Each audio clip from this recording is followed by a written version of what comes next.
बढ़ते आगे और अब बात करते हैं अखिलेश यादव की, जो हिंदुत्व के पिच पर नजर आ रहे हैं। ऐसा लगता है कि अखिलेश यादव ने राजनीति की वो राह पकड़ ली है जिस पर भाजपा लंबे समय से चली आ रही है।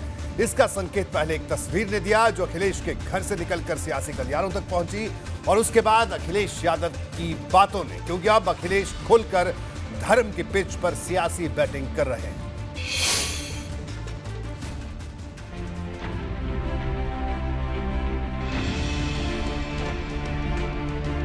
26 जुलाई को अचानक से ये तस्वीरें सामने आईं और इन तस्वीरों ने ऐसा संदेश दे दिया जो सियासत में अखिलेश के विरोधियों को बेहद चुभने वाला था।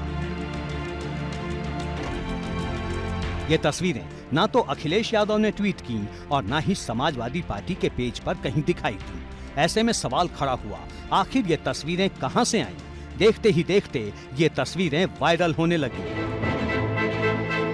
ये तस्वीरें डिंपल यादव समाजवादी पार्टी नाम से बने फेसबुक पेज पर दिखाई दी, जिन्हें 26 जुलाई की रात 9 बजे अपलोड किया गया था।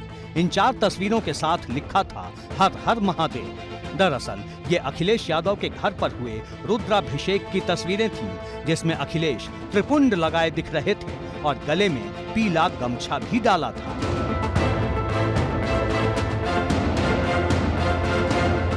दरअसल बहुत कम ही देखा गया है जब अखिलेश की घर में पूजा करती हुई तस्वीरें सामने आई, लेकिन ये तस्वीरें कई सियासी संदेश लेकर भी सामने आई। पहली अटकल ये लगाई जाने लगी कि क्या 24 की लड़ाई के लिए अखिलेश यादव भी हिंदुत्व की पिच पर ही बैटिंग करने वाले हैं, क्योंकि हिंदुत्व को लेकर अखिलेश यादव बिल्कुल नरम दिखाई दे रहे हैं। इन तस्वीरों के सामने आने के 2 दिन बाद यानी 28 जुलाई को जब अखिलेश यादव वाराणसी और जौनपुर के दौरे पर पहुंचे तो एक बार फिर उनके माथे पर त्रिपुंड लगा दिखाई दिया। यहां अखिलेश यादव ने ऐसी बात कह दी जो फिर से हिंदुत्व के पिच पर सियासी लड़ाई को बल देने लगी। भाजपाइयों से धर्म नहीं सीखना है, भाजपाइयों का धर्म केवल इस्तेमाल करने के लिए है। भाजपाइयों का धर्म है, अगर भाजपाई धर्म वाले हैं तो बताओ दूध पे टैक्स क्यों लगाया इन्होंने, दही पे टैक्स क्यों लगाया? जो बाबा भोलेनाथ पर चढ़ेगा दूध, क्या वो टैक्स वाला दूध नहीं होगा क्या? क्यों लगाया दूध टैक्स पर? अखिलेश यादव का बयान बहुत कुछ कहता है। कांवरियों को लेकर जब सवाल पूछा गया तब भी उन्होंने कांवर यात्रा का समर्थन किया। कांवरियों का सम्मान होना चाहिए, वो धर्म का है और धर्म में बहस नहीं होनी चाहिए, धर्म में तर्क नहीं होना चाहिए। मैं धर्म में तर्क नहीं कर सकता, जो धर्म की मान्यताएं हैं मैं उसमें तर्क नहीं दे सकता हूँ, धर्म में तर्क नहीं दिया जा सकता। सिर्फ धर्म ही नहीं, राष्ट्रवाद के मुद्दे पर भी अखिलेश यादव बिल्कुल मुखर हैं। इसका सबूत आने वाली 9 तारीख से दिख जाएगा, क्योंकि 9 अगस्त से समाजवादी पार्टी घर घर तिरंगा फहराने की तैयारी कर रही है और राष्ट्रवाद के मुद्दे पर अखिलेश सीधे भाजपा को घेर रहे हैं। और भारतीय जनता पार्टी के लोग वो लोग हैं जो सबसे पहले भाषण में बोलते हैं भारत माता की जय। जो भारत माता की जय बोलते हैं उनसे पूछिए अग्निवीर क्या है। अग्निपथ योजना का विरोध समाजवादी पार्टी और मैं नौजवानों से कहूंगा कि इसके खिलाफ आवाज उठाते रहें। कांवड़ यात्रा हो या फिर राष्ट्रवाद, भाजपा हमेशा अखिलेश पर गंभीर आरोप लगाती रही है। अखिलेश को घेरने के लिए भाजपा के पास यही सबसे मजबूत हथियार होता है, लेकिन अब अखिलेश इस मुद्दे पर खुलकर सामने आ गए हैं और हिंदुत्व की पिच पर ही भाजपा से टक्कर लेने की तैयारी कर रहे हैं। देखो, अखिलेश ने भी सदैव सांप्रदायिकता की राजनीति की है, लेकिन ये अखिलेश से बड़े भी सांप्रदायिक हैं।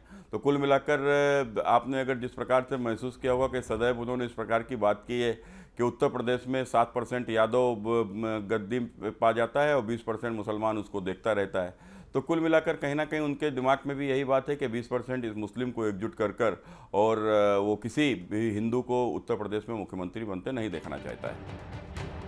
दरअसल अखिलेश को इस बात का एहसास हो गया है कि ओबीसी और मुस्लिम वोट की राजनीति करके वोट और सीटें तो हासिल की जा सकती हैं, लेकिन मौजूदा हालात में सिर्फ इन्हीं मुद्दों से भाजपा को हराना मुश्किल है, क्योंकि भाजपा ने ऐसी फील्डिंग सेट कर दी है जहां से विपक्षी दलों का बचना बहुत मुश्किल है। भाजपा ने शुरू से ही ये इस शिकायत का लाभ उठाया है कि उत्तर प्रदेश में हिंदू वर्ग के साथ सही व्यवहार नहीं हुआ। पार्टी ने पिछले जो भी सरकारें रही हैं, पिछली जो सत्ता में पार्टियां रही हैं, उनके ऊपर ये आरोप भी लगाया है कि उनके शासनकाल में प्रदेश के कुछ ज़िलों तक, प्रदेश के कुछ समुदायों तक ही सारी विकास की बातें सीमित रहती थीं और हिंदू वर्ग के एक बड़े हिस्से को उससे वंचित रखा जाता था। शायद इसी का एक रिज़ल्ट था, इसी का परिणाम था कि भारतीय जनता पार्टी को पिछले कई चुनावों में बड़ी सफलता मिली, जिसमें हिंदू वर्ग ने उनका भरपूर साथ दिया। लेकिन क्या अखिलेश यादव इस रणनीति में पास हो पाएंगे? क्या वो धर्म और राष्ट्रवाद के मुद्दे पर भाजपा की बराबरी कर पाएंगे? इन सवालों का जवाब भी आने वाले कुछ महीनों में मिल ही जाएगा। एबीपी गंगा के लिए ब्यूरो रिपोर्ट।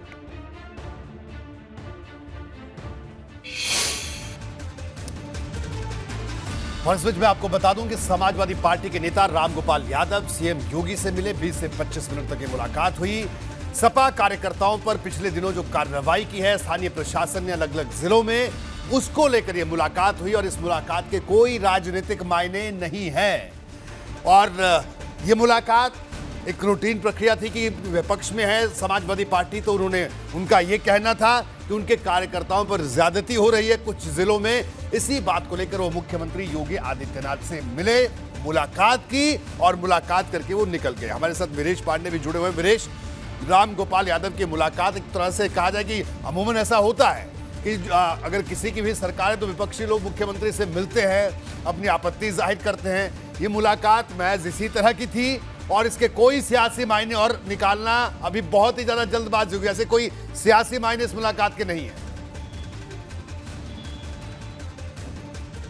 देखिए रोहित जी, जो प्रोफेसर रामगोपाल यादव हैं वो पहली बार मुलाकात कर रहे हैं और मुख्यमंत्री आवास में जाकर मुलाकात कर रहे हैं। उन्होंने समय मांगा था 2 दिन पहले, आज समय मिला और मुख्यमंत्री से उन्होंने लगभग आधे घंटे मुलाकात की।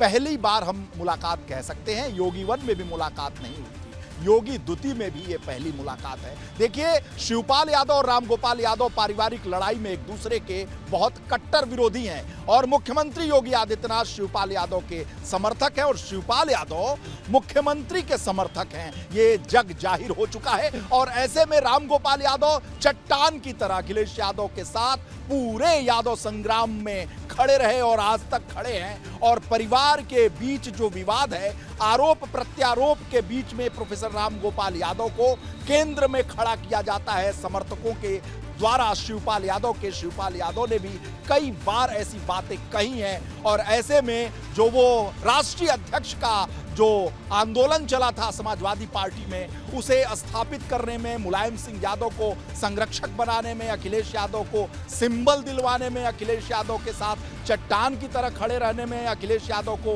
पार्टी हैंडओवर करने में, अखिलेश यादव को 2012 में मुख्यमंत्री के रूप में पेश करने में, जो संसदीय दल की बैठक हुई थी समाजवादी पार्टी की, उसमें सबसे पहले अखिलेश यादव का नाम रामगोपाल यादव खड़े रहे और ये मुलाकात पहली मुलाकात।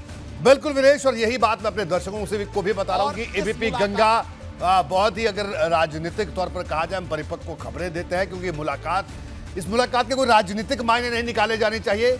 समाजवादी पार्टी के जाहिर सी बात है नेता हैं रामगोपाल यादव, और जिस तरह से वीरेश भी बता रहे हैं कि वो चट्टान की तरह अखिलेश यादव के साथ खड़े हैं। अपनी पार्टी के कई कार्यकर्ताओं पर उन्होंने कहा कि उनका उत्पीड़न हो रहा है, उन पर गलत कार्रवाई हो रही है, इसी का विरोध दर्ज करवाने औपचारिक तौर पर वो मुख्यमंत्री से मिले, मुलाकात की, अपना विरोध दर्ज करवाया और वहां से वापस आ गए।